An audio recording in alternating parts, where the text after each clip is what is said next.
Welcome to The Neighborhood, a Mr. Rogers tribute podcast.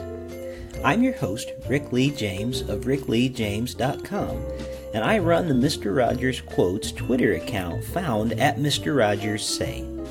As we again walk into this podcast neighborhood, we want you to know that no matter where you are from, you are welcome here. I am glad to be your neighbor. Every daughter, every son, every tribe, and every tongue, in the spirit of Fred Rogers and the life of welcome that he lived, welcome to the neighborhood. This week in the neighborhood, our subject is gentleness. Well, it's good to welcome back the Mr. McFeely of our show, David Dalt. I call him that because he is always delivering good conversation for us and helping us to think. David Dalt is a teacher at Loyola University in Chicago, and he is an expert at helping people tell their stories. He produces engaging, innovative media for public radio, public television, and public events. And he is the executive producer and host of Things Not Seen, Conversations About Culture and Faith, which airs weekly in Chicago on WYLL 1160 AM and is distributed by PRX. David is also the executive producer of the Francis Effect podcast. David Dalt, welcome back. Well, I almost said welcome back to Voices in My Head, but that's the wrong podcast. That's the other one I do. What I meant to say is welcome to the neighborhood. Rick, I'm so glad to be here as always. It's great to hear your voice. Well, it's great to talk to you, and listeners may notice just by even my stumbling over words as we begin today, it's been, I think, kind of a crazy day for me and you as well. We've been very busy, but how are things going for you? Things are going well. As you mentioned, they are very busy. We're in the midst of the middle of the semester at Loyola, and so there's a lot of teaching and grading, but then just like with you, there are a lot of extracurricular projects around school, and so not only the podcasts, but also writing and a little bit of travel coming up, and so a lot on my plate, but I'm feeling blessed to have good work to do and good people to do the work with. How are things with you? Very good and very busy as well, and I'm excited because we have actually a Fred Rogers related thing happening later this week. It won't come out on this podcast until a few weeks down the road, but you know there's a new movie coming out about Fred Rogers that Tom Hanks is starring in, and I have been working kind of behind the scenes with Sony Pictures to present a very special podcast to you in the coming days, and I'm not going to spill the beans quite yet as to who our guest is, but I am very excited about a guest I'm going to be recording later this week, and as we move closer to the release of that movie, I'm going to get to share that conversation here on the show. So that's just kind of a teaser for everybody of something that we have coming up, and also just personally, I think most of our listeners know I'm a musician, and the day after this podcast airs that we're recording right now on Tuesday, October 8th, I have a new radio special called Thunder that's going to be going out to radio stations nationally and a few international stations as well. So I'm very excited about that radio show that's going to be sort of a documentary style feature about my newest album, Thunder. So very, very busy on my end here. So.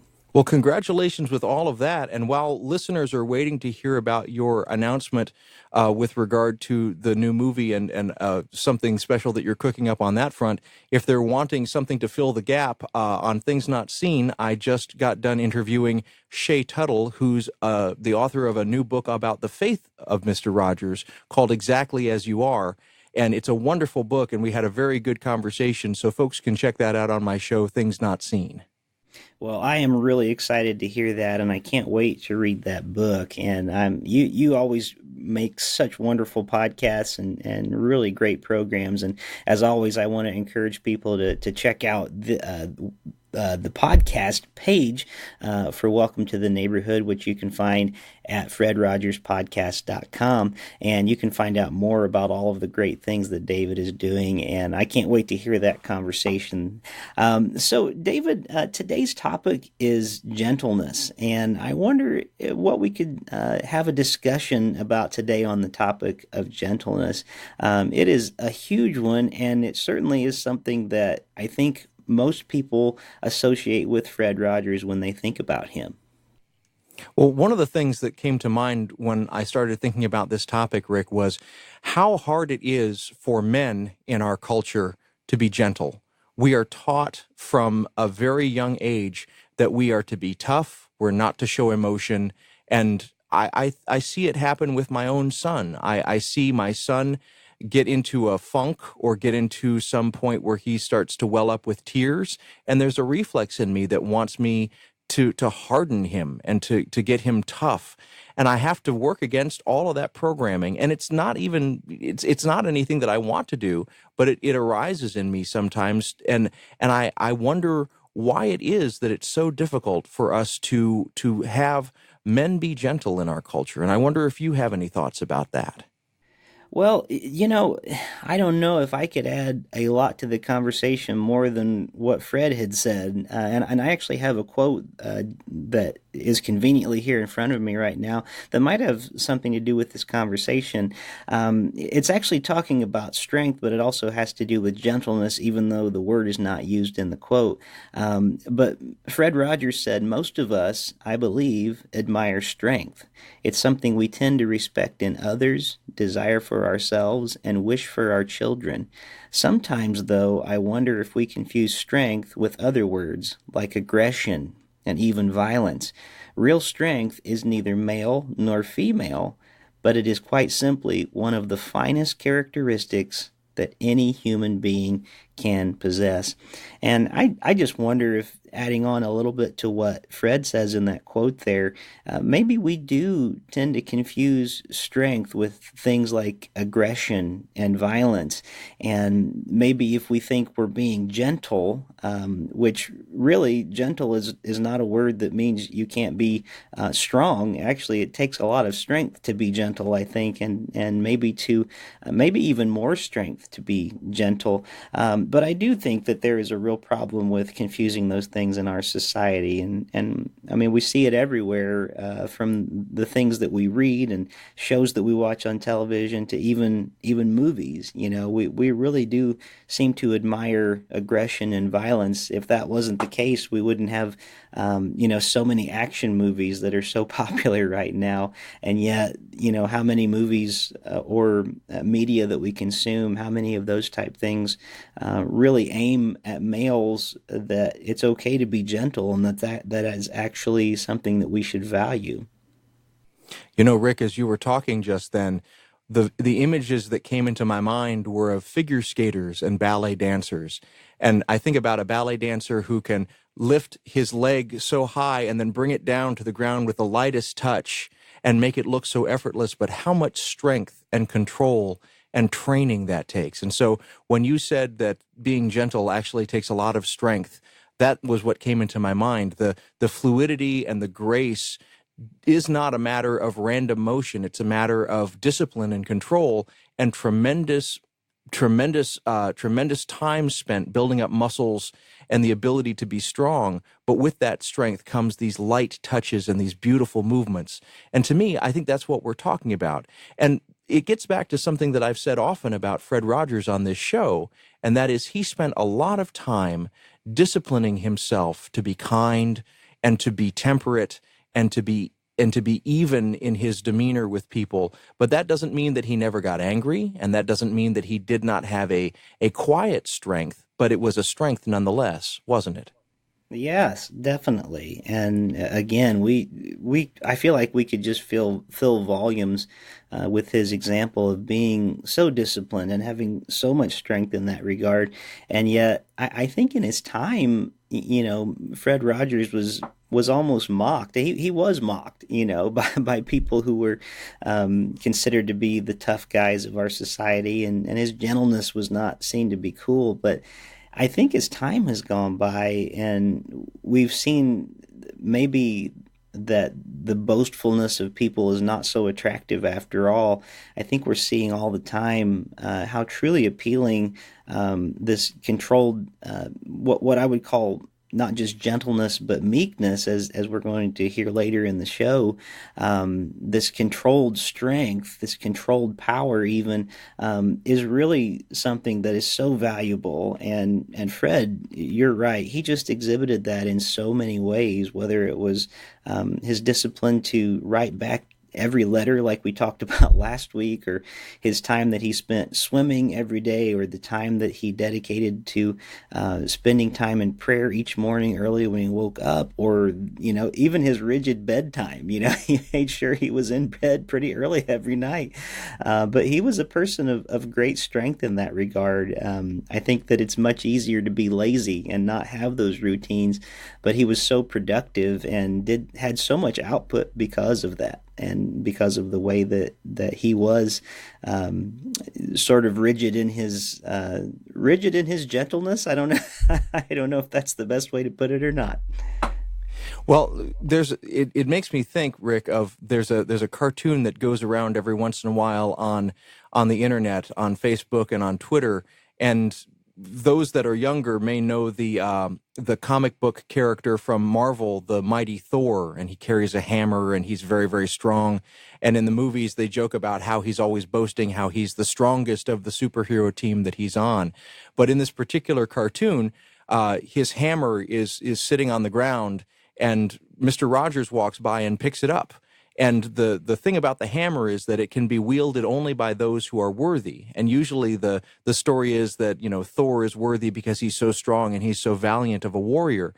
But in the conversation that ensues between Mr. Rogers and the mighty Thor, Thor comes to understand that it's not simply physical strength, but also maturity, emotional strength, those kinds of things that also make a person strong.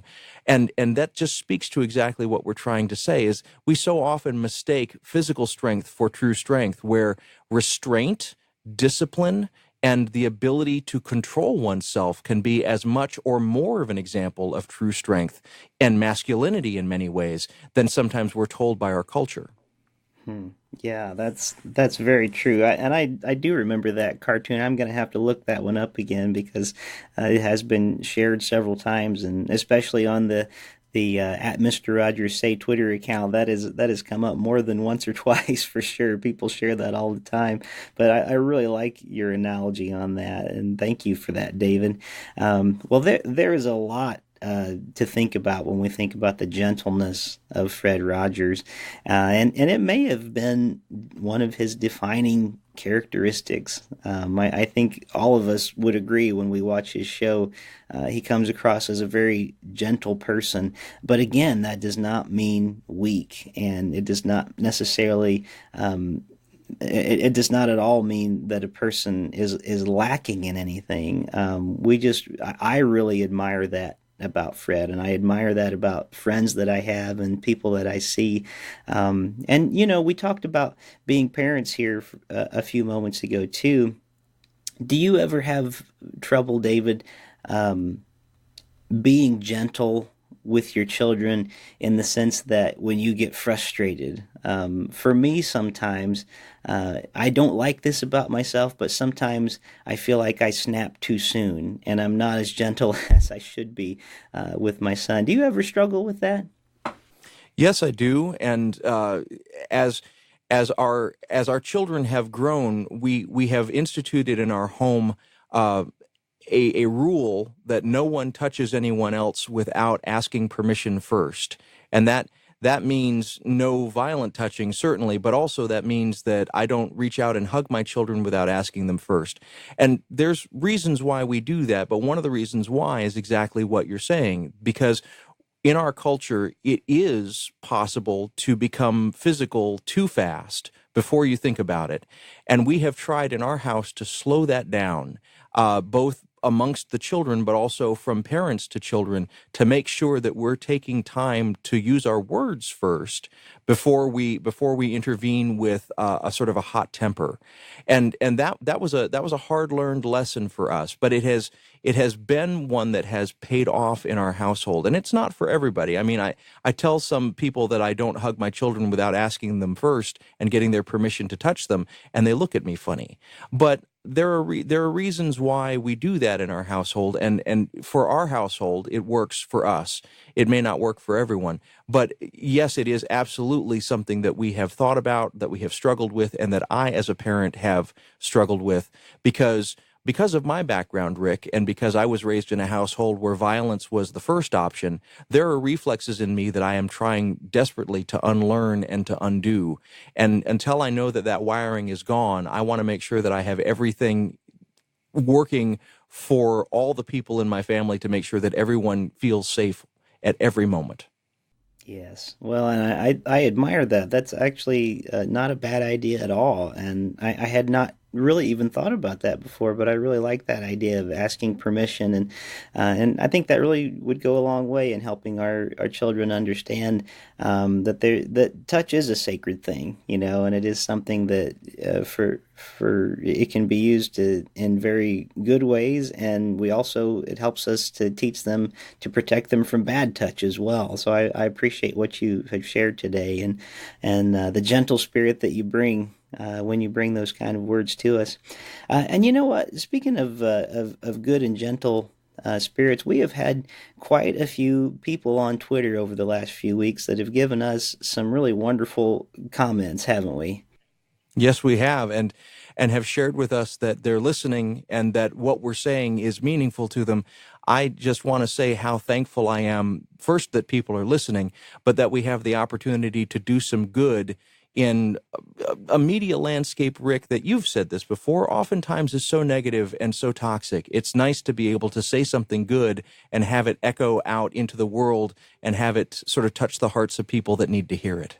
And then the way that we get to receive that back when people are so good to respond to what we've presented, it feels like such a wonderful circle to be a part of, and I do feel like the community that is forming around this podcast and the Twitter feed and so many of us that have been communicating together, I just appreciate it so much. Well, is there anything else that we missed today in our conversation before we move to the next part of our show, David? No, I think that we've covered a lot of the ground of gentleness, but as always, Rick, I'm just so glad to get a chance to talk to you. Well, it's always very good to visit with you, and I'm glad that you had the chance to stop by again today in our very busy and hectic lives. But listeners, stay tuned because we have much more of the show to go, and this is an episode I am really excited about. So let's continue in with the topic of gentleness as we look a little deeper at the gentleness of Fred Rogers. There are two Greek words in the New Testament that are so closely defined that you could swap one out for the other without significantly changing their meaning. One word is prautase, and the other is epi-ikia. Depending on who is translating the words into English, they might be read as gentleness, or they might be read as meekness. By the way, disclaimer, I'm not sure if I pronounced those words correctly. When I think about Fred Rogers, I think about the word gentleness and the way that it could also be translated as meekness. Meekness is not weakness. Meekness can actually be better described as controlled power. A few years ago, I wrote a book called Out of the Depths, A Songwriter's Journey Through the Psalms. In one section of that book, I described the meaning of the word meekness using the character of one of my favorite superheroes, Superman. And it may be helpful to us as we think more in depth about the gentle meekness of Fred Rogers. I now will quote myself. A meek person isn't weak. A meek person is someone who controls their power. Superman seemingly has infinite strength, but he refuses to hit enemies with all the power that he has because he knows it could kill or seriously injure them. He holds back for the good of his enemies. He uses his power to stop their violence, and he refuses to let innocents suffer. But he also refuses to use deadly force. I get that he's a comic book character aimed at children, but isn't that something that as believers we would want to instill in our children? End quote. You see, there was a gentle fierceness about Fred Rogers. He was gentle, controlled power personified. When it came to his advocacy for children, he was as firmly rooted as an ancient tree that is planted by the water. He cared enough about his television neighbors to speak with them plainly, honestly, and gently about many of the very difficult things in life that others might shy away from.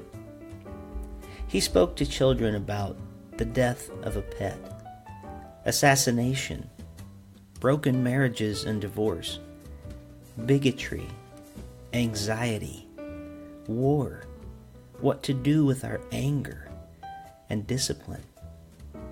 He even dealt with the difficult subject of babies being born, showing graphic video of a cat giving birth. I've seen that episode, and it's not for the squeamish. But Mr. Rogers didn't shy away from the way things are, and he didn't shy away from talking to children about difficult things. On the topic of gentle embracing and the way that Fred Rogers would gently embrace difficult things, Rogers once said, "The world is not always a kind place. That's something all children learn for themselves, whether we want them to or not. But it's something they really need our help to understand." Mr. Rogers certainly wasn't afraid to talk about difficult topics, and as a reporter once said about him, Mr. Rogers was softer than anyone else in children's TV because so many of the messages he had to impart were harder. That your parents might someday decide not to live together anymore. That dogs and guppies and people all someday die. That sometimes you will feel ashamed and other times you will be so mad that you will want to bite someone. End quote. Maybe it takes a gentle person, someone who knows how to control their power, to help us come to grips with the fact that life can be difficult, and none of us are as strong as we think we are. In spite of the gentleness of Fred's message, which was packaged in comfy shoes and fuzzy sweaters, Fred Rogers had a remarkable will. In fact, the very first week that Mr. Rogers' Neighborhood went on the air, Rogers took direct aim at the Vietnam War and the unneighborliness of building walls to keep change from happening in our neighborhoods. In his gentle way, he showed his television neighbors that strength doesn't come from holding on to power as tightly as we can, but that true strength is exhibited in having the courage to love others well. On May 1st, 1969, we can see the gentle courage of Fred Rogers on display as he addressed the U.S. Senate Subcommittee on Communication to argue that $20 million in funding for public television should not be cut. He was nervous, and his wife Joanne tells us that she could hear that in his voice as it shook. But being brave doesn't mean being fearless. Being brave means being afraid, but doing what must be done anyway. In his gentle, meek way, with a shaking voice, Mr. Rogers faced off with a very unfriendly Senate. Sitting in front of him was Senator John Pastore, the chairman of the subcommittee who had a reputation for being a tough guy. Fred Rogers didn't waste time talking about budgets and funding and other minutiae that he could have talked about when it came to a speech on funding. Instead, he talked about his show and what he was trying to accomplish with it. When facing the brash senator, he used simple sentences and simple words to get his point across. His strength was in his meekness and his gentleness, winning his would-be opponent over, not by matching the senator's rudeness with more animosity, but by sharing from his heart, turning an enemy ultimately into a friend. It's a little more lengthy than what I usually share here on this podcast, but I really want us to hear the gentle fierceness of Mr. Rogers in action. Let's listen right now to that hearing in the Senate from 1969. All right, Rogers, you got the floor.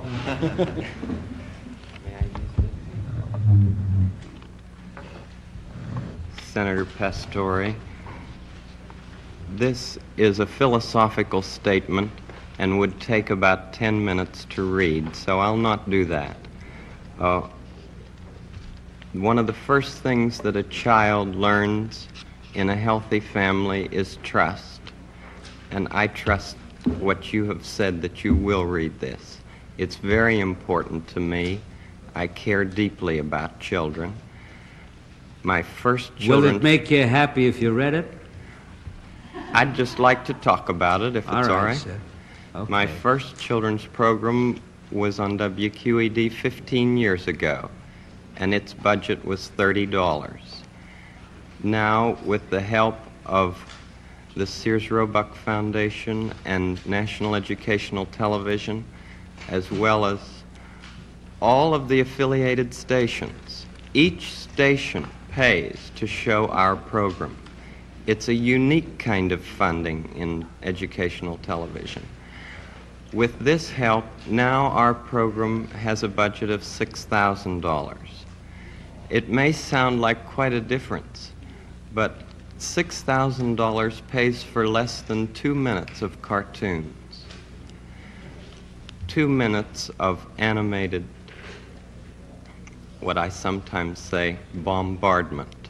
I'm very much concerned, as I know you are, about what's being delivered to our children in this country.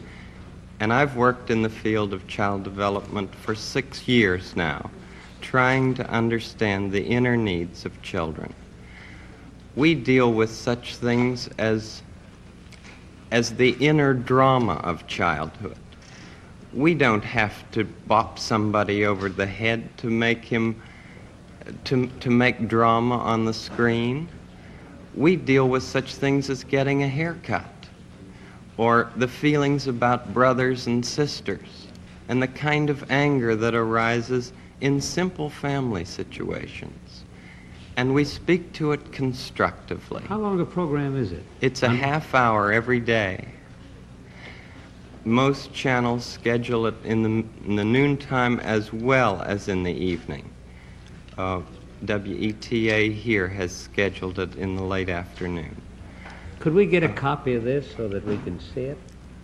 Maybe not today, but I'd like to see the program. I'd like very much for you I'd to like to see the program itself, or any one of them, you see. We made 100 programs for EEN, the Eastern Educational Network, and then when the money ran out, people in Boston and Pittsburgh and Chicago all came to the fore and said, we've got to have more of this neighborhood expression of care. And this is what I give. I give an expression of care every day to each child to help him realize that he is unique. I end the program by saying, you've made this day a special day by just your being you. There's no person in the whole world like you, and I like you just the way you are. And I feel that if we in public television can only make it clear that feelings are mentionable and manageable, we will have done a great service for mental health. I think that it's much more dramatic that two men could be working out their feelings of anger, much more dramatic than showing something of gunfire. I'm constantly concerned about what our children are seeing. And for 15 years I have tried in this country and Canada to present what I feel is a meaningful expression of care. Do you narrate it? I'm the host, yes, and I do all the puppets, and I write all the music, and I write all the scripts. Well, I'm supposed to be a pretty tough guy, and this is the first time I've had goosebumps for the last 2 days. Well, I'm grateful not only for your goosebumps, but for your interest in our kind of communication. Could I tell you the words of one of the songs which I feel is very important? Yes. This has to do with that good feeling of control, which I feel that children need to know is there. And it starts out, what do you do with the mad that you feel? And that first line came straight from a child.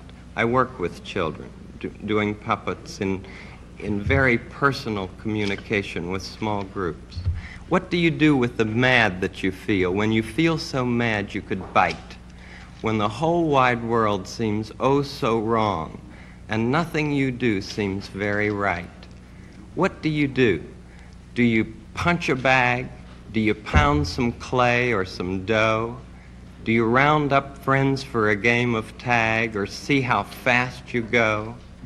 It's great to be able to stop when you've planned a thing that's wrong and be able to do something else instead and think this song.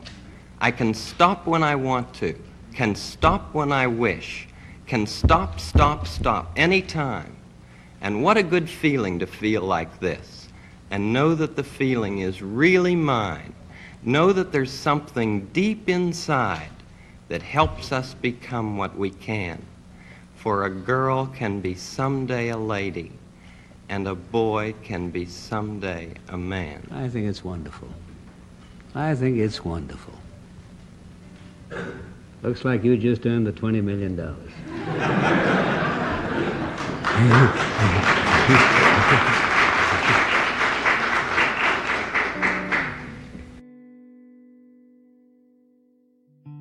In the documentary Won't You Be My Neighbor, Morgan Neville reveals that Senator Pastore and Fred Rogers became friends that day, and that they remained friends long after that hearing. After that day in the Senate, Rogers and Pastore started a correspondence that lasted for years, writing letters to each other and sharing a genuine connection. If that isn't an example of the gentle, transformative power of loving our enemies, then I don't know what could convince you. We could really use more gentle voices of strength in our world today. With the nastiness of social media, the us versus them way that we demonize each other, and the incivility of public discourse from our leaders to our people, we need Mr. Rogers more than ever. But here's the thing. Because I run the @MrRogersSay Twitter account, I see people every day saying things like, "We sure do need Mr. Rogers right now," or, "Boy, I wish Mr. Rogers was still alive." I understand that sentiment, and I wish he were with us just as much as anyone else. I really would have liked to have met him. But even if he was here today, we shouldn't expect him to be the answer to our problems. What Fred Rogers did was model for us the way that gentle meekness, controlled power, can change the world. I think he hoped that we would learn to live as neighbors. I don't think it's enough to say he would know what to do, because the fact is, he showed us what to do, and he wanted us to do it. And in my opinion, he lived his life well. He set the example. He showed us how to do it. And now we need to do it. Won't you be my neighbor?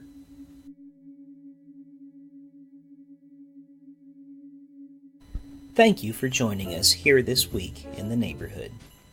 Music featured on the podcast was Nouvelle Noel by Kevin MacLeod, and all other music by Benjamin Tossett at bensound.com. Special thanks to my guest, David Dalton, and the at Mr. Rogers Say community on Twitter. I'm your host, Rick Lee James. My Twitter account is at Rick Lee James. My website is rickleejames.com. My other podcast is Voices in My Head, the Rick Lee James Podcast. And I look forward to being with you again next time. Until then, remember, you make each day a special day. You know how? By just your being you. There's only one person in this whole world like you, and people can like you exactly as you are.